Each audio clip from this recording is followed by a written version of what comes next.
Hello, welcome back to Spaza Vlogs, not Afrocentric Spaza anymore. We have changed that. So, I'll be starting a new series called The Life of an African Diaspora. You know, it is time people start seeing the lens of an African diaspora overseas. Yeah, so I thought it would be best for me to do this series because I have lived in both worlds, in Africa and overseas.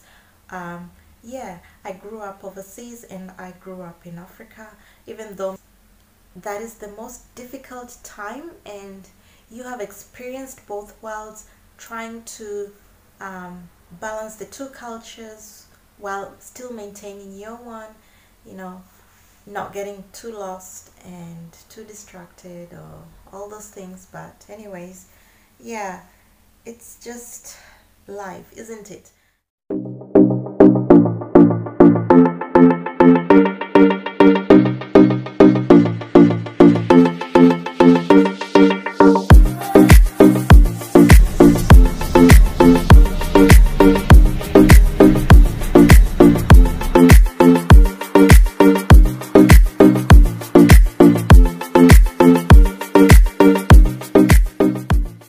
So, what is an African diasporan? An African diasporan is anybody who has roots connected to Africa, whether you left it through migration or through slave ancestry in the past. You know, this could be Americans who were taken as Africans in America who went there as slaves, and also Caribbeans. Yeah, they are also part of the African diaspora. Yeah, because sometimes people think it's just the migrants, you know, who migrate overseas. No, it covers everybody. Everybody, even if you're mixed, you have roots back home.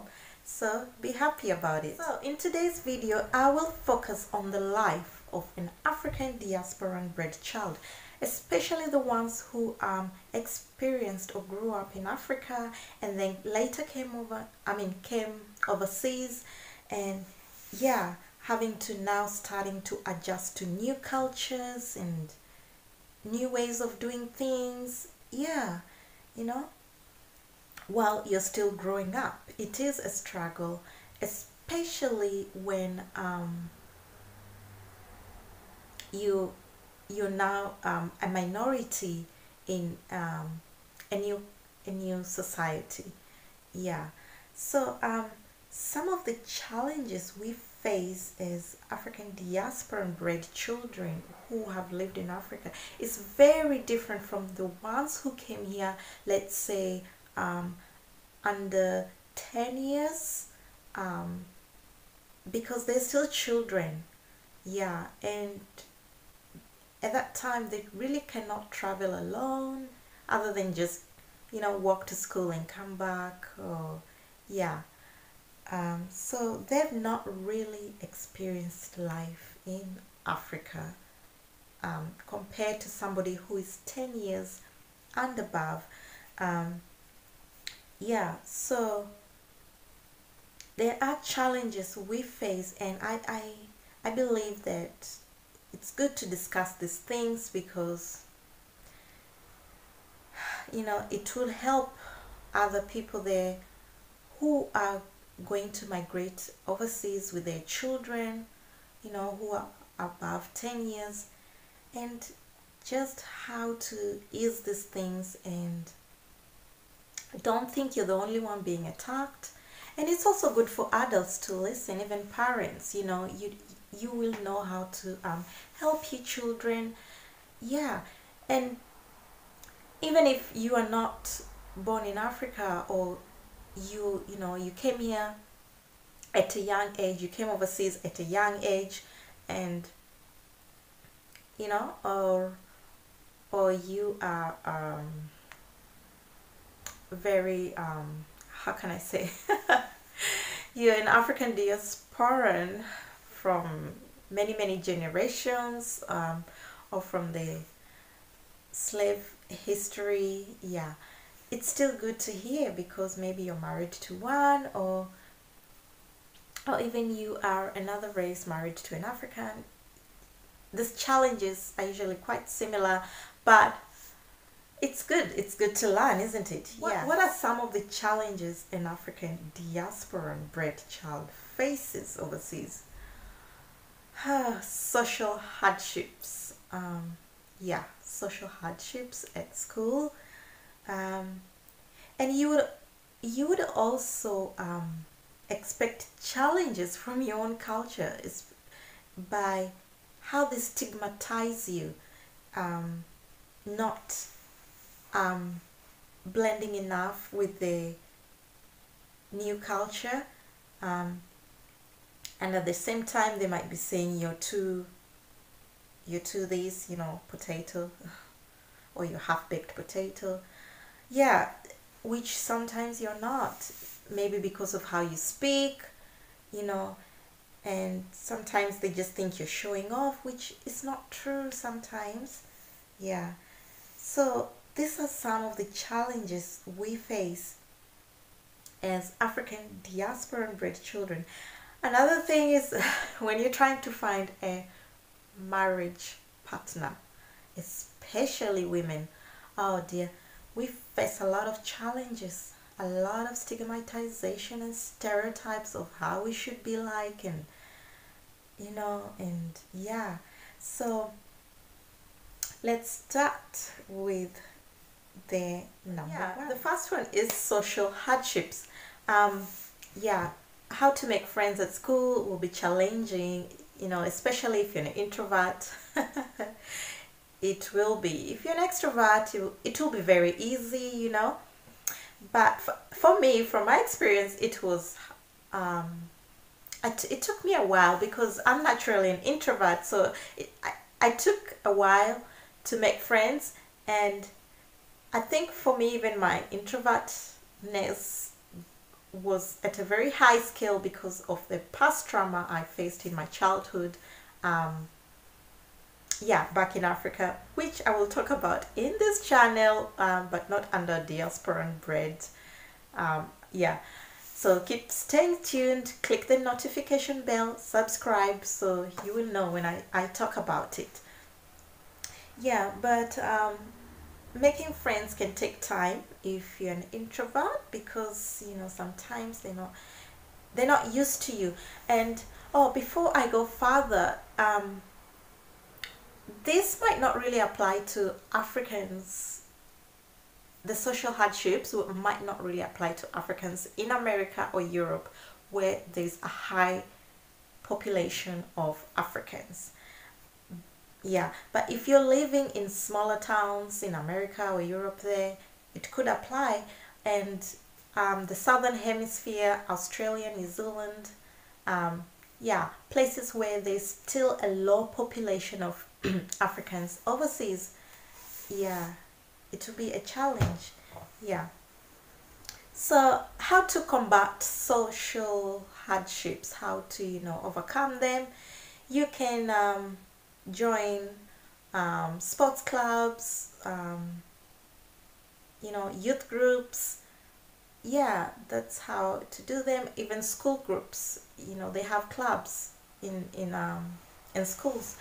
And yeah, that is how to start making friends, and they can connect you how to navigate life outside school. And yeah, so because it was funny at school, I was quiet and introvert, but at church it was totally opposite. I had friends at church, so I used to enjoy life outside school.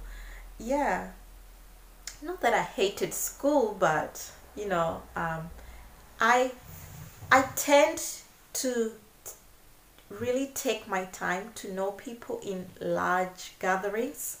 Yeah, so it was easier for me to make friends at church because it's a small gathering compared to school.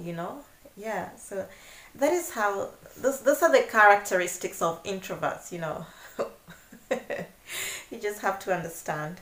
Anyways, yeah, and also quietness in class. Yeah, that was a characteristic of me since since I was born. Yeah, but in Africa, they do not really see it as a problem, if you are, quiet in class. But you know yeah, they do not really see it as a problem, because you see, we are one race here. There we are the dominant race, and now that's the difference when it comes when you're overseas as an African diaspora bred child, because of the stigmatization of how they view Africa. So they think that you have migrated here, so Africans are seen as not knowing English, and even though English is 90% taught in African schools, and majority of Africans speak English, but still, if you're quiet in class, they would think that you are either, you know, not fluent in English, or not able to converse. Yeah, so it's very tricky, you see, because I could speak English very well, very fluent. I used to get A's in English back in Botswana, but when I came here, the one of the teachers, the English teachers, thought that I'm not fluent in English. Yeah, so you see, those are things that it's not true, because a lot of Asians come overseas here to learn English, a lot of Asian students, and they're very quiet in class because they're not able to speak English, and so they think that's the norm with all Africans, which is not. Yeah, so you see, those are the challenges, and especially if you're an introvert. Yeah, so but you can just be open, and just be who you are. You don't really have to change who you are. If you're an introvert, you're always going to be an introvert. You can't be an extrovert if you're born an introvert. Even if you try, you just be who God made you. Yeah, another thing we face as African diaspora and bred children is stigmatization from our own culture, which I find very, very peculiar and weird and unnecessary, because it's okay, you've come here, and then as a child you start blending in with the accent, the way they talk here, and it's like people expect you to be now speaking 100% like a Caucasian, which is never going to happen. And then they, if you're not, then they say, oh, okay, you still have your country's accent, whether it's this and that. And it's so weird, because people, I would get this from my fellow age mate. I remember a friend at university telling me that I still speak Kenyan, and it's like, what? But I grew up in Botswana.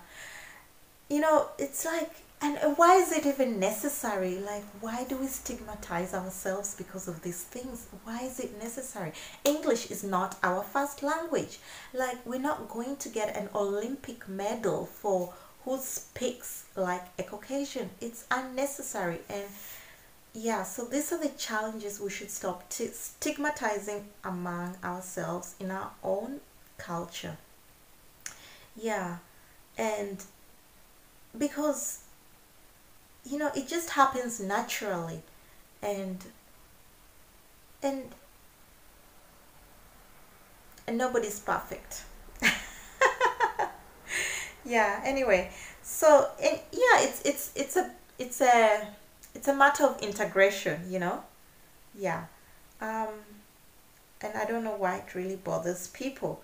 Yes, and the last one I was saying was to find a marriage partner. especially if you are a woman. Yeah, if you're a woman, it is very, very hard because it is the man that marries the woman, not the woman marrying the man. Regarding their culture, because we have grown up overseas, and that is how our brothers and sisters, our relatives back home think we are. But it's not true. It is not true for everybody. Yeah, the reason why I'm saying this is because I always go back home, I visit home, and I get shocked to see that some Africans are even more westernized than me. Than me. Yeah. So, so it is not true. So why I'm saying this is because if you're a woman and you're looking for a husband back home, they are probably going to think you cannot even cook your own food. I mean, your cultural food, sorry. They think that you're going to just act all 100% like a Caucasian woman. Like, I don't know where they get these things from. It could be from the media, you know. That is why we should discuss these things. Yeah, we're no longer, the generation that is coming now is no longer going to rely on just television media. So YouTube is going to be there and I'm going to be part of it.